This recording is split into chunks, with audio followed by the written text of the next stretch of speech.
Firmamız ikinci ürün olarak da yine emaye bobin telleri, izole kazıma makinesi olarak trafo imalatı yapan firmalara hizmet verebilecek bu ürünü de imalat yelpazesine katmış bulunmaktadır.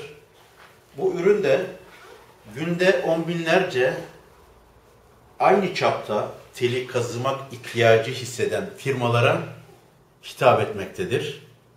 Bu ürünümüzün motoru devamlı çalışmak suretiyle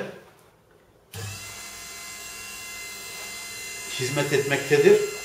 Emaye bobin tellerinin izolelerini alabilmek için dönen aparatın ucuna tel uçlarını sokup çıkarmak suretiyle izole kazıma işlemini gerçekleştirmektedir.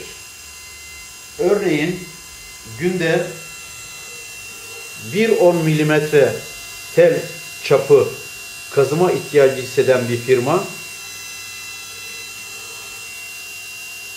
yüz binlerce diyebileceğimiz ucu rahatlıkla kazıyabilmektedir.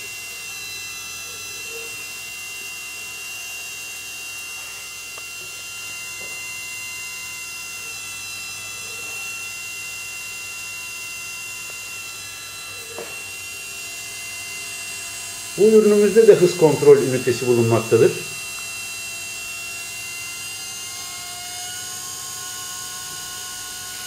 Kalın tellerde yine yüksek devir prensibiyle hizmet etmektedir. Bu ürünümüz de 0.70 milimetreden 4 milimetreye kadar olan bütün emaye bobin tellerinin izolelerini rahatlıkla almaktadır. Bu ürünümüzün özelliği her çap telde